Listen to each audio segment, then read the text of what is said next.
मैं कहता हूं ना, आप सोचते हो उसके अनुसार बहुत कम लोगों के साथ ही होता है। होता वही है जो डेस्टिनी ने आपके लिए व्यवस्थित रूप से लिख रखा है। कि देखो, आपका सोचा हुआ कुछ भी नहीं होता।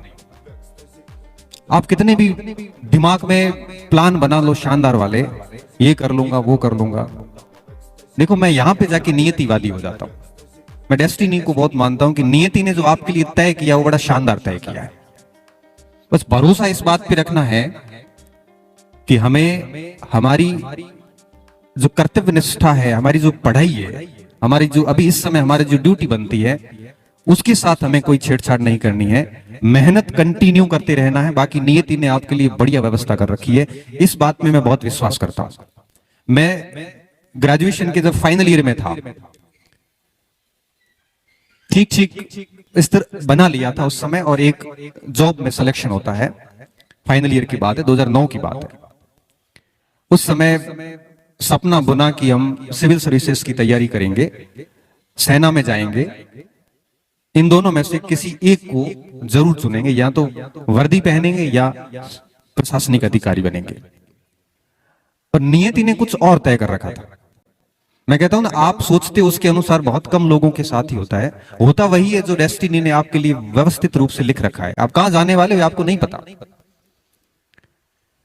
अब मैं दिल्ली पहुंचा सिविल सर्विसेज के लिए, सारी चीजें ठीक चल रही थी, प्री भी पास हो गए, उम्मीद थी मेंस भी कर लेंगे। और उसी समय बीमारी डायग्नोस होती है मेरे, कोलाइटिस में अल्सर था, अभी भी है और आगे भी रहेगा, क्योंकि लाइलाज है। डॉक्टर ने कहा कि 3 टैबलेट के साथ में जिंदगी गुजारनी है। बहुत बुरा सा लगा था, क्योंकि आपका सपना जब आपके सामने मरता है तो आप उसको डाइजेस्ट नहीं कर पाते हो। लेकिन अब जाके मुझे समझ में आता है कि जो हुआ वो ठीक हुआ।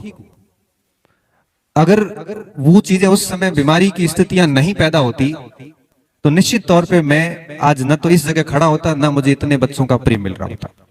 मैं आज जब इन चीजों को देखता हूं, मैं किसी भी शहर जाता हूं, कहीं भी जाता हूं, साथियों से मिलता हूं, वो जितना मुझे प्रेम मिलता है ना, उससे मुझे बड़ा अंदर से इतना अभिभूत हो जाता हूं कि अगर उसी समय सेना में या प्रशासन में जाता, तो आज मुझे मेरे परिवार के अलावा कोई नहीं जान रहा होता, इन बच्चों का प्रेम मुझे कभी नहीं मिल रहा होता।